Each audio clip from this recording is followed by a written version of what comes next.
Does anybody need our lesson over overcoming discouragement, frustration, and lies? No, what lies saying on there is I just added that one. Discouragement and frustration. Anybody else? Good deal, Rick. Appreciate it.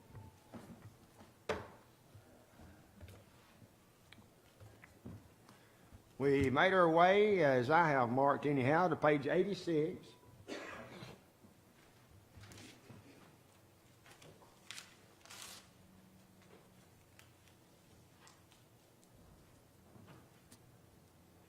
Page number 86 and point number 2. Of course, we talked about some various things leading up to this point of those things that have the tendency to cause us to become discouraged.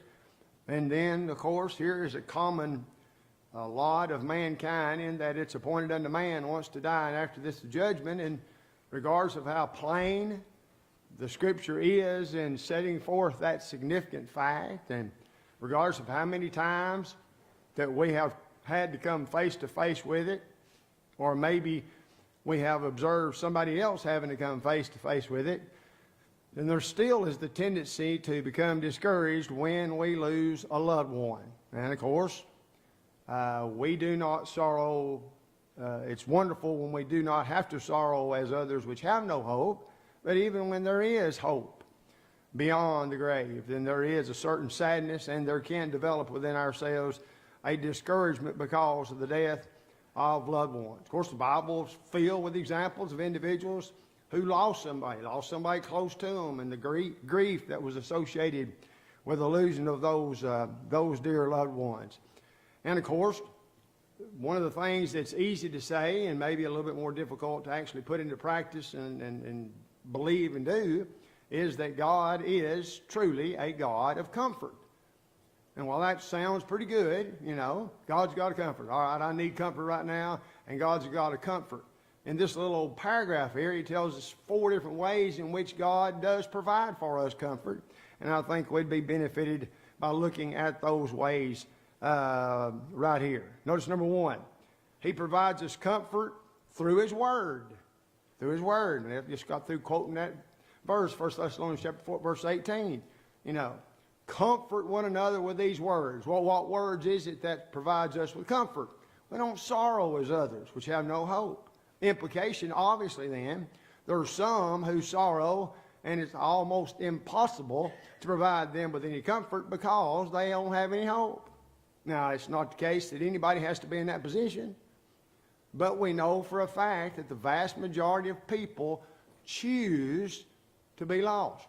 Now, they don't take salvation serious enough to obey the truth, and therefore they're satisfied with something less than the truth, to the point oftentimes they're even blinded to the truth because of their desire for something else, maybe a clear conscience, maybe a wide variety of things they may be guilty of doing. But the fact is that we can serve a God and we can receive the comfort that God provides if we take advantage of the means whereby he's provided for us to be comforted. And that is the realization, as we'll see in these other points, God does even more for us than just through his word provide us with comfort. He does it through his people. Who's that? Well, fellow Christians, brothers and sisters in Christ, people on the same page as we are. It's people that are on the same page with God. And of course, when you are on the same page with people who are on the same page with God, and you're on the same page with God, then that's a remarkable type of brotherhood that we're describing here, the very family of God.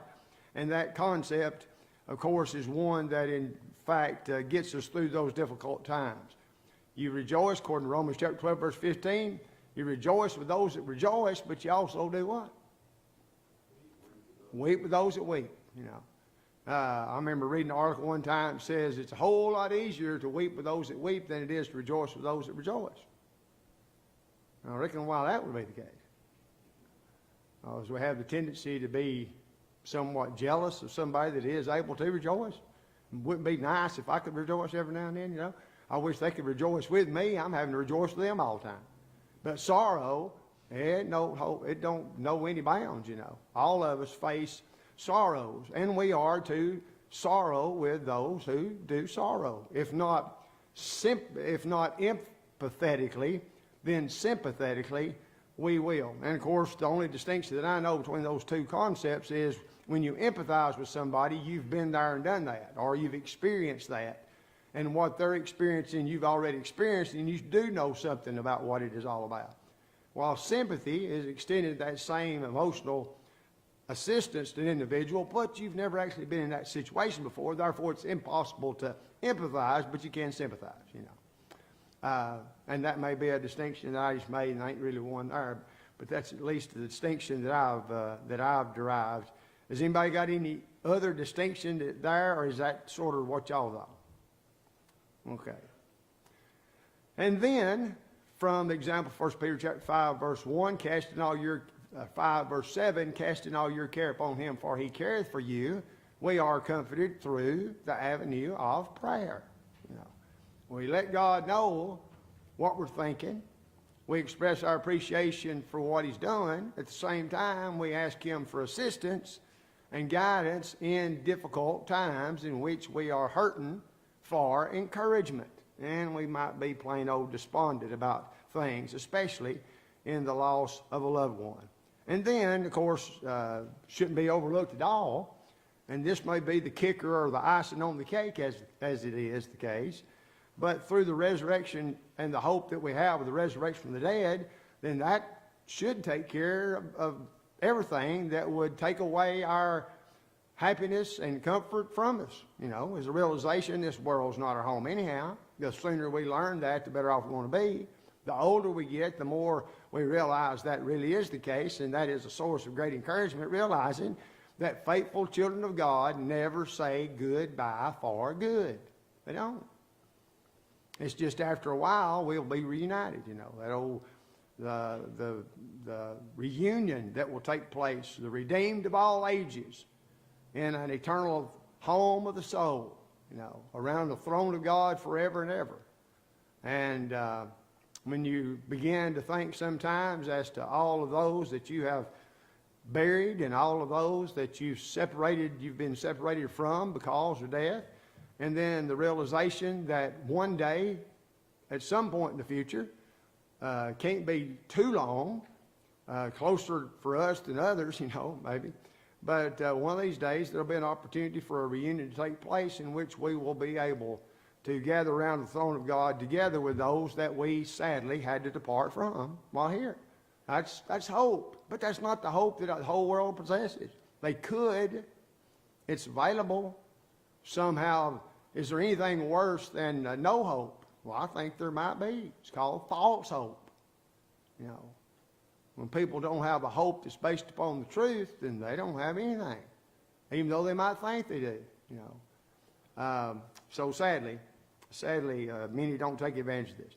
And then, of course, the example, probably one of the most graphic ones that the Lord uses to teach lesson in John chapter 11 is the death of Lazarus. And this really did upset his sisters. As a matter of fact, they thought that if the Lord had not delayed his coming, then their brother wouldn't have died, you know.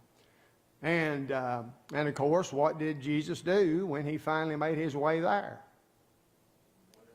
He wept, and he ended up doing what? Raising him from the dead, okay? The question is, why was he weeping? Because, I mean, probably more than one reason. It's probably because his friend died, because he knew he might be in a sad condition then, and he might not be back to his life. you know, I had never even heard that slant to it until Foy Wallace even mentioned that in a sermon that he preached here at Dunlap a number of years ago, about 1977 or 76, somewhere in there. But he emphatically, of course, Brother Wallace would said anything, he would say it emphatically, you know, like, this is so obvious, I can't believe you ain't figured it out yourself beforehand.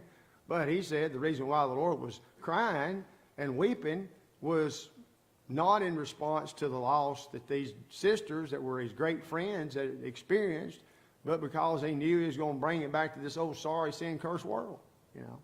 And he was going to have to live through the remainder of his days. Well, that's obviously, where's book, chapter, and verse for that, Brother Wallace?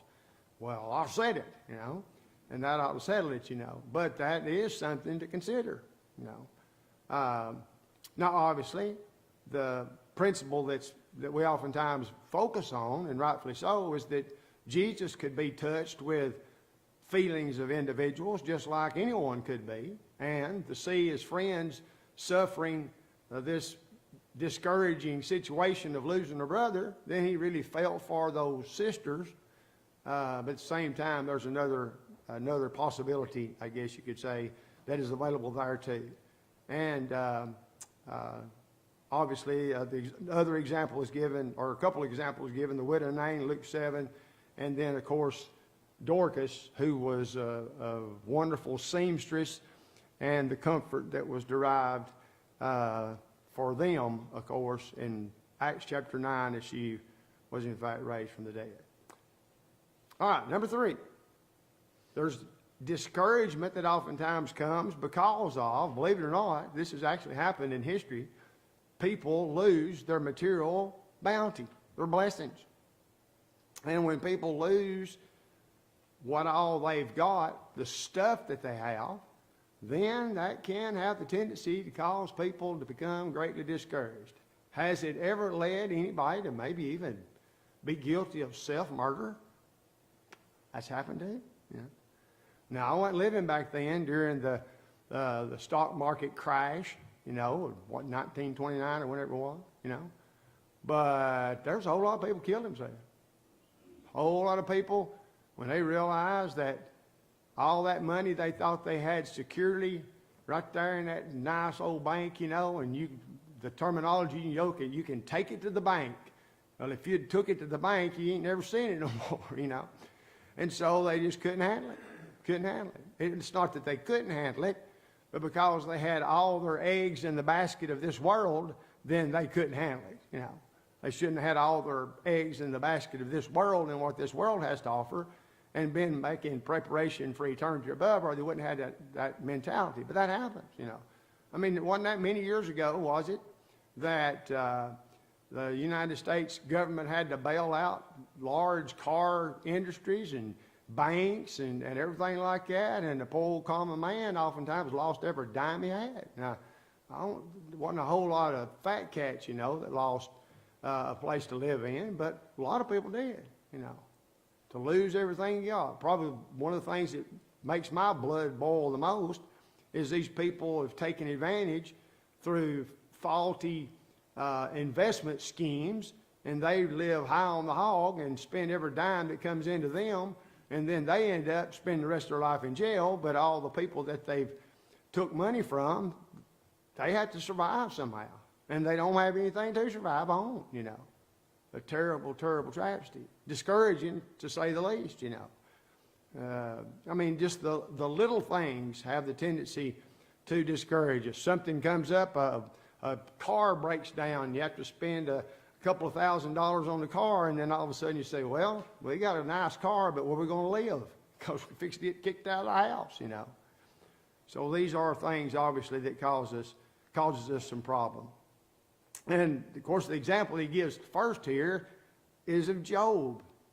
And, while we know that Job was, comparatively speaking, a wealthy man, he had a lot of cattle, he had a lot of animals, he had a lot of servants, he had a lot of stuff, and every bit of it was taken from him, And the attitude that he possessed, of course, is one that ideally we should all possess.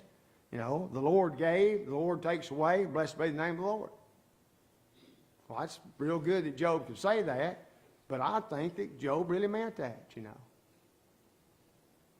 That while he had been blessed exceedingly, he knew he was blessed by God, and now all those things that he had no more, but God was still God. He hadn't moved. He was still there to provide comfort in difficult situations, and thus that attitude should be ours too.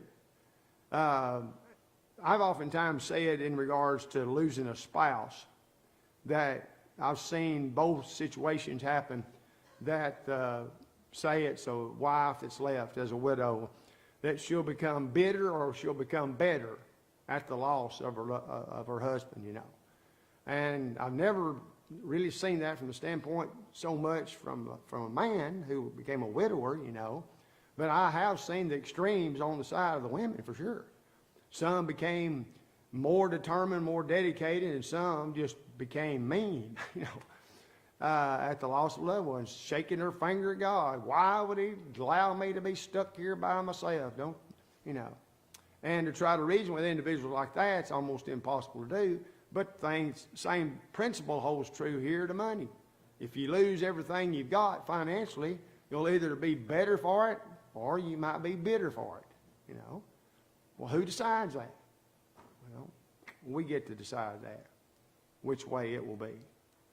Now, here's again, he provides here 3 different points to show that even when we lose our prosperity, we have to remember these things. Number 1, none of the stuff that we've accumulated was ours to begin with, was it? Why, no. Secondly, and of course that's the point of Haggai chapter 2 verse 8, you know, these people treating the things that God had provided for them as nothing, and yet they failed to count their blessings. Number 2, we're going to have to leave it one day anyhow, right? You know, the old stories goes of the 2 guys that were standing at the casket of this multi-millionaire, you know, and one of them says to the other, reckon how much you left, you know. The other one says, every bit of it. And he did. Didn't take nothing with it.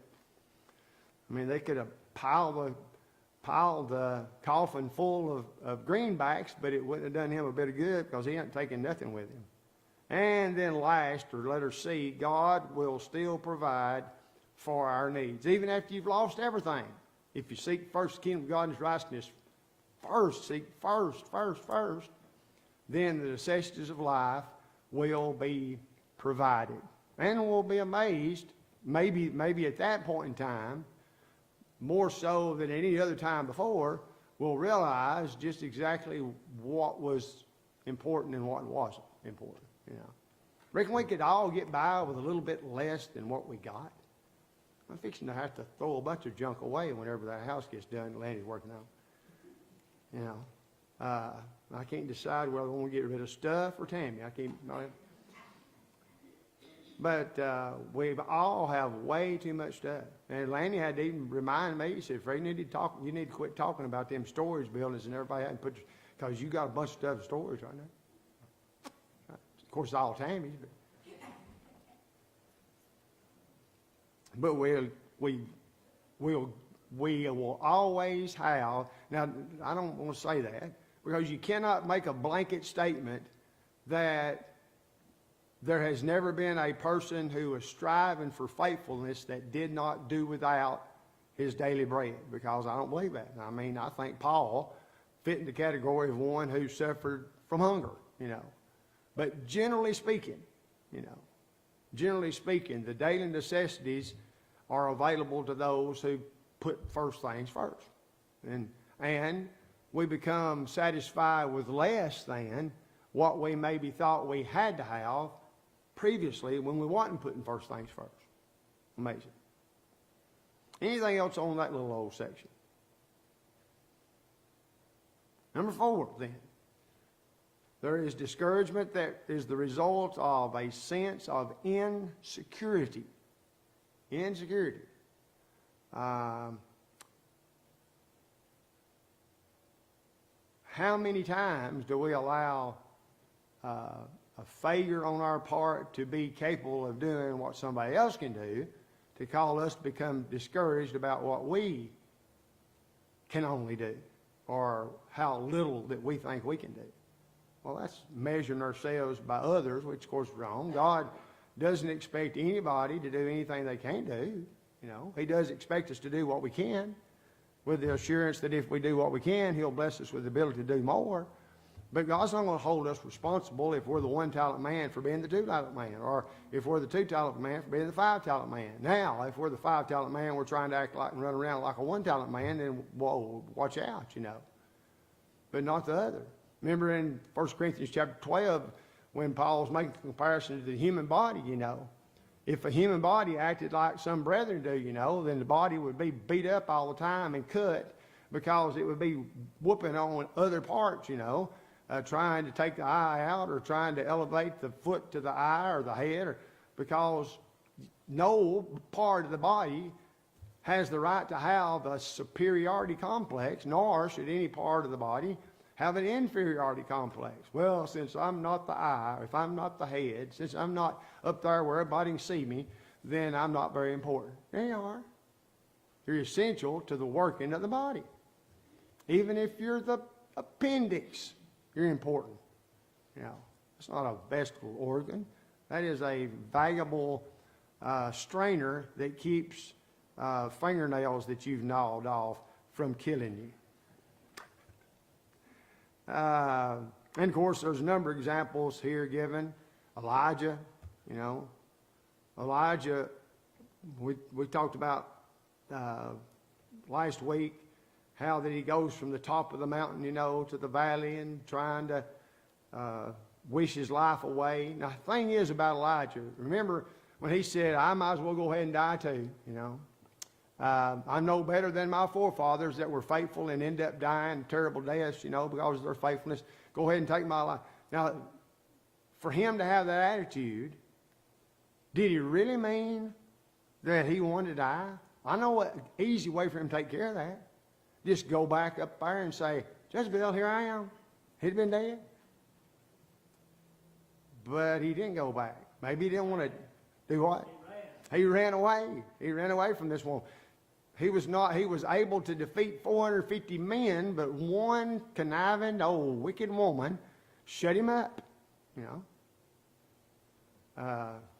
Somebody says that's the power of women, the year of the woman, and it's easy to become that type of way when it seems the odds are, of course, stacked against us. The apostles fit in that same category.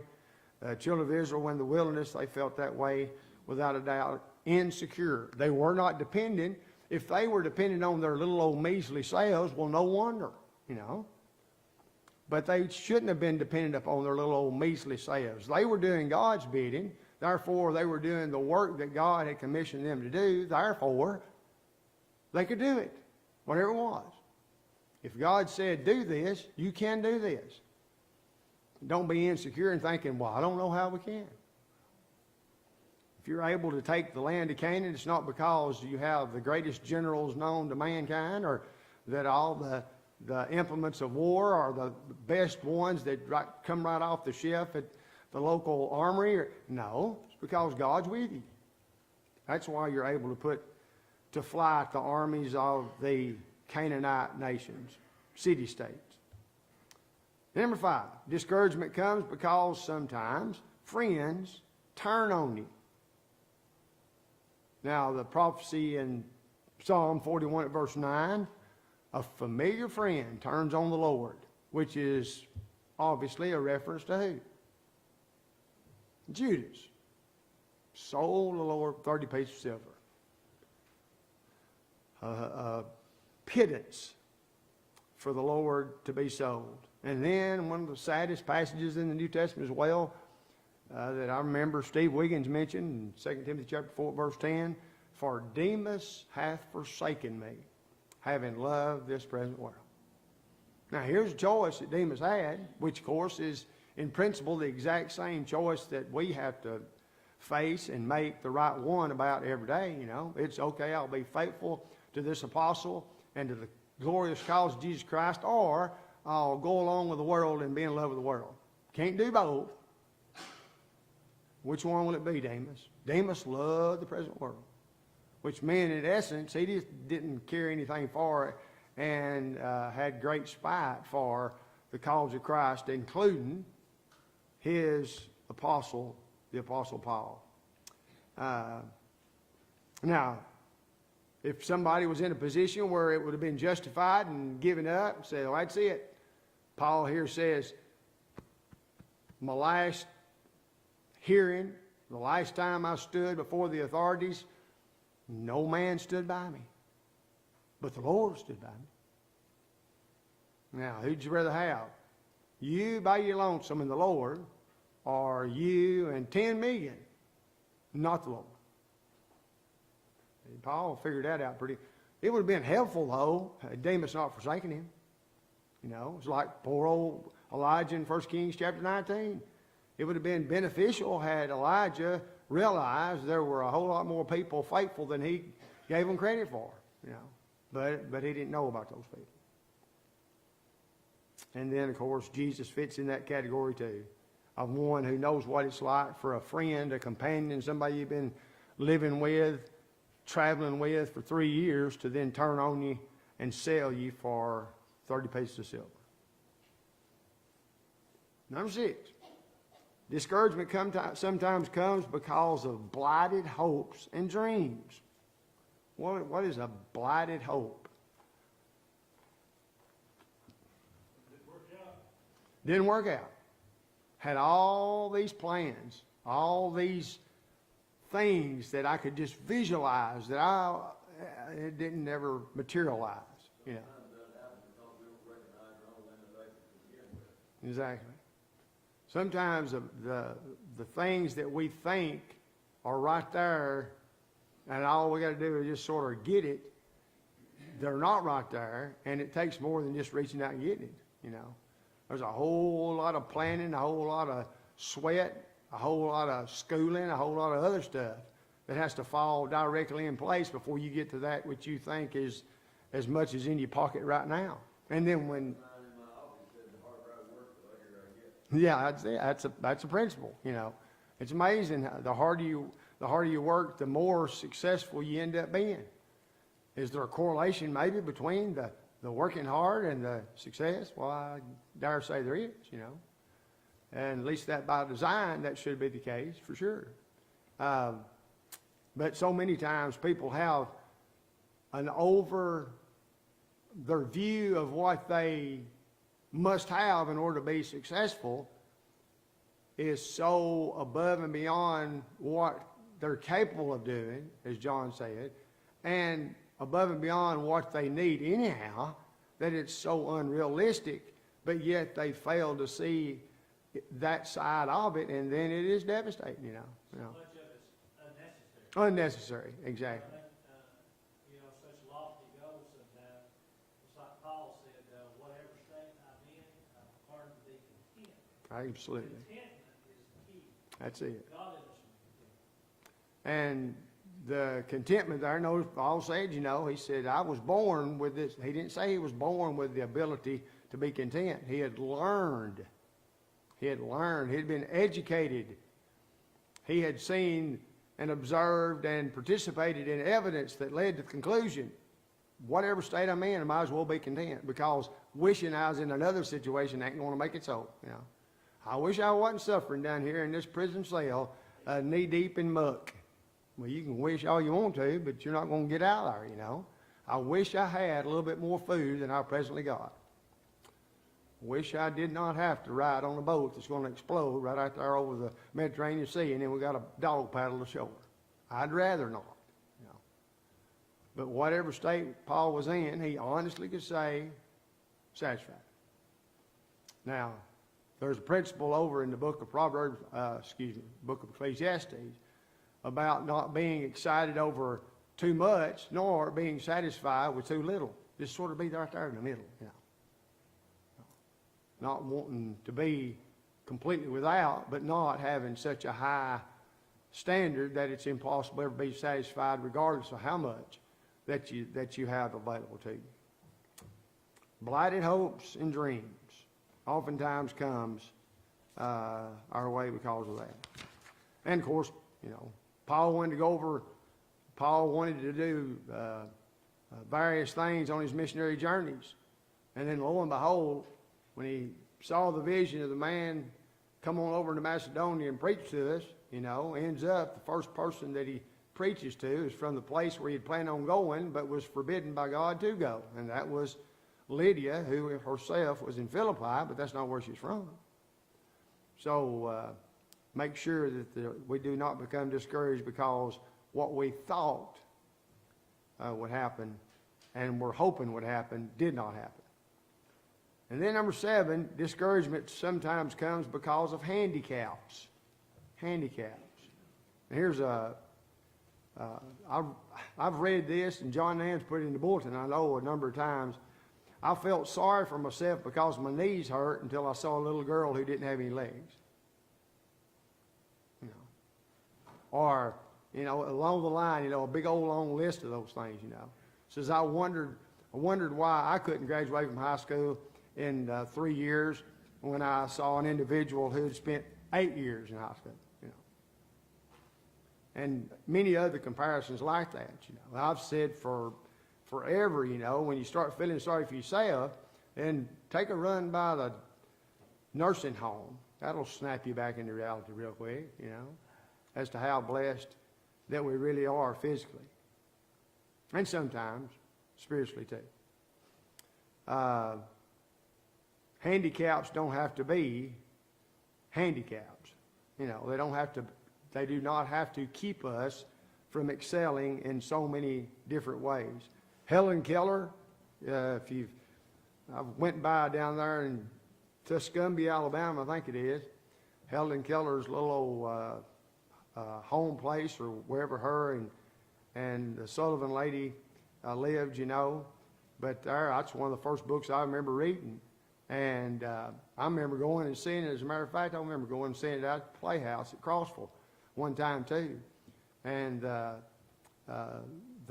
abilities that she rose to with help, she would not have dared looked upon her blindness as being a disability.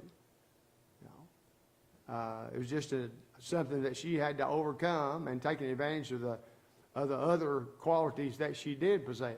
I've heard, and you have too, I guess, that if you do not have one of your 5 senses, the other 4 kick in to help as much as they can, you know. To where if a person can't see, it's amazing what you end up smelling, you know, or hearing. And maybe In her case, though, she couldn't hear or see. And it's just almost brutal the way Ann Sullivan's everything, that the training, you know, and the water fountain, and I can still see that, you know, trying to teach somebody that who cannot visualize it, cannot hear what you're saying. Amazing, amazing indeed. Now, I didn't know that Julius Caesar had epilepsy, you know. I knew that Beethoven became deaf, which is amazing in itself. And I don't have a clue who R.L. Stevenson is, other than who is he? Oh, Robert Lewis. Okay, now I do know him. I'm not close enough to him to call him R.L., I guess that's right. He had TB. And yet they certainly made a mark on the world. That is the case for sure. Because they took advantage of what they did have and did not look at what they lacked as being something that was impossible to overcome. They did it in spite of those difficulties. And when that happens, I saw a kid that had some kind of parasite that ended up, they ended up having to amputate both of his legs right below the knee, you know. And it even had to take off some fingers, I reckon, too. But that old boy was playing, he was riding a bicycle, and he had those blades like the Blade Runner guy, you know, from South Africa. I mean, he just took it in stride. And of course, we know that the younger, like something like that happens, the easier it is for them to adapt, and just they don't know any other way than that, you know. When we were at Freed Hardeman, there was a girl, her name was Jan Smothers, who didn't have arms. And I had to literally, when I would go into the lunchroom, into the mess hall, I would check to see if she was anywhere around, and I would go somewhere else if I saw her, because it was impossible not to watch her use her feet as her hands and eat with a fork. It was amazing. She could do it. And last I knew anything about her, she's a social worker down in Mississippi. She's got a van that's suited for her. She drives, everything. Amazing. Could you overcome a difficulty like that? It'd be hard, man. I dare say she wanted to, for sure, and didn't take no for an answer when it came to being able to do that. She could type with her toes. Man, amazing indeed. And then, oh, that's it. That's the last of those. Well, we've got 5 more minutes, real quick. How can we overcome these so many things that can bring about discouragement and frustration? Now, here's where I remember I mentioned Sunday, I think I did, over in 1 Kings chapter 19, where here's old Elijah feeling sorry for himself. Woe is me, sitting under the juniper tree. Go ahead and kill me. Might as well die now. I'm the only one left faithful. Well, that wasn't the case at all. And one of the things that God says, quit feeling sorry for yourself. Get up and get busy. There's stuff I want you to do. You know? If you lay around here and throw yourself a pity party, don't be surprised if you stay there throwing yourself a pity party until you die. No, there's stuff he needed to do. He had to anoint a prophet to take his place because he's not going to live forever. And that prophet, of course, is Elisha. He had a king he had to anoint. Kings had to have prophets anoint them back then.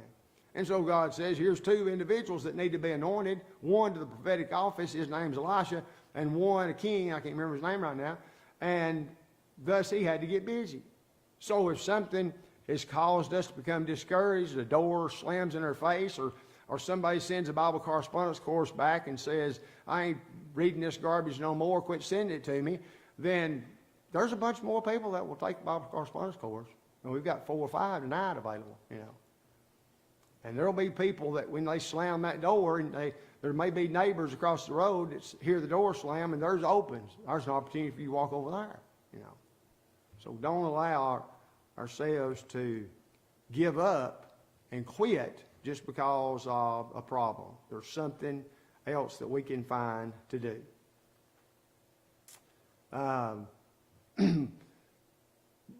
And I think I've seen this on the wall of somebody's office. 10 rules for getting rid of the blues. Go out and do something for somebody else and repeat it 10 times. That's amazing, isn't it?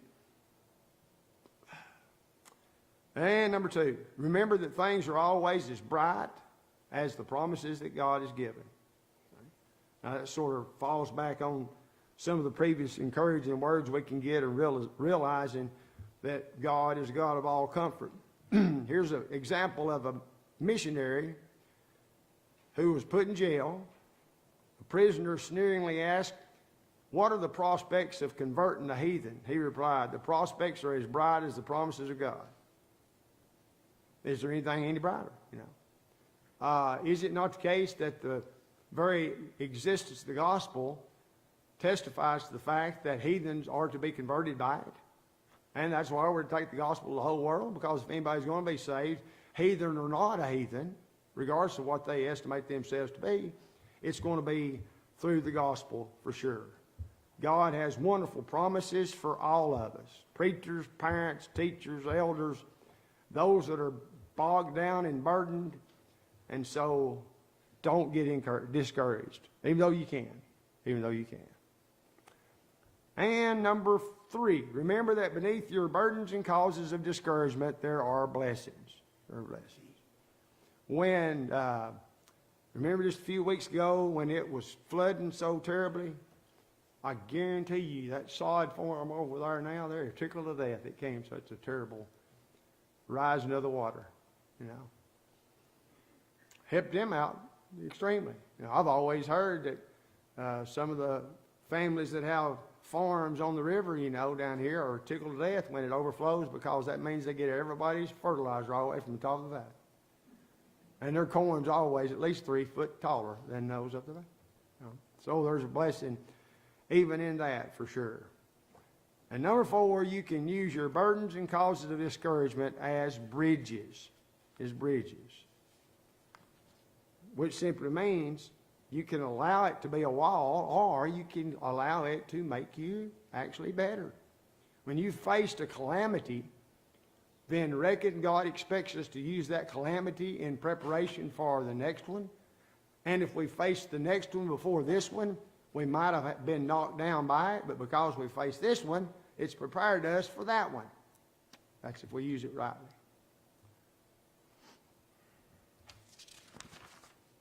Yeah, we're gonna have to stop right there, y'all. I don't even like that number 5, because I hear people say it all the time. Slow down, stop, smell the roses. When I stop and smell the roses, I realize I ain't mowed around the silly things yet.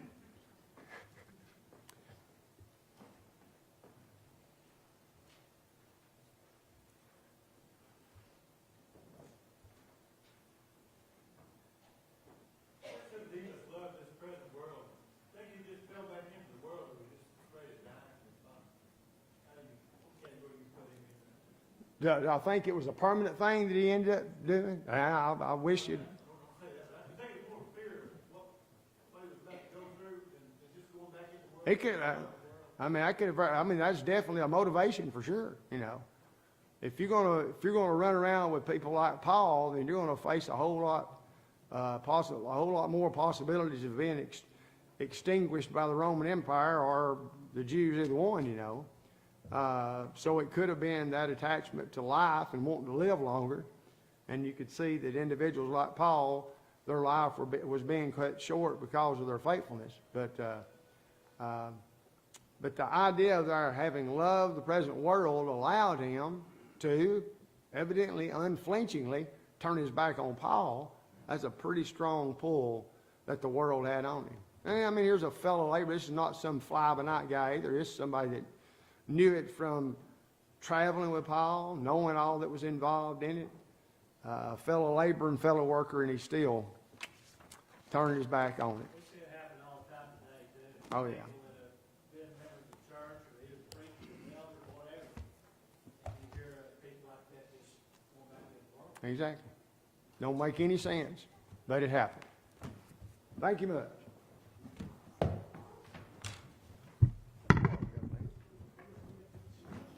Thank you. Come right through, Curly.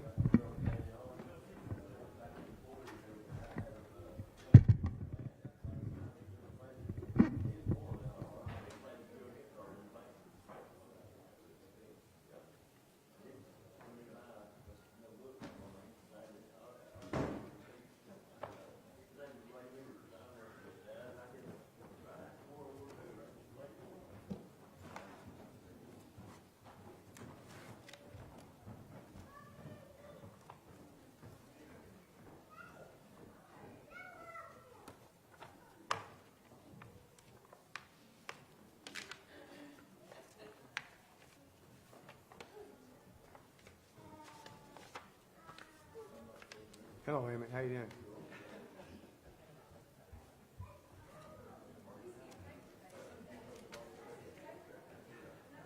Yeah.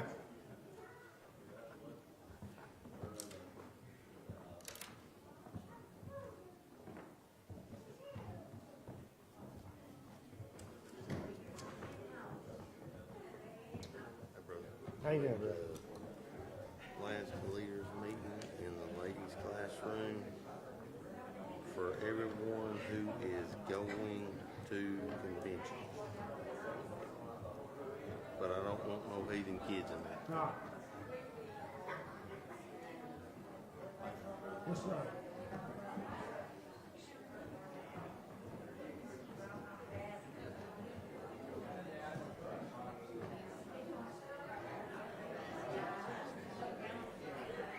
Here's some of these, Brady, if you want to announce that one more time. Oh, okay. Good deal.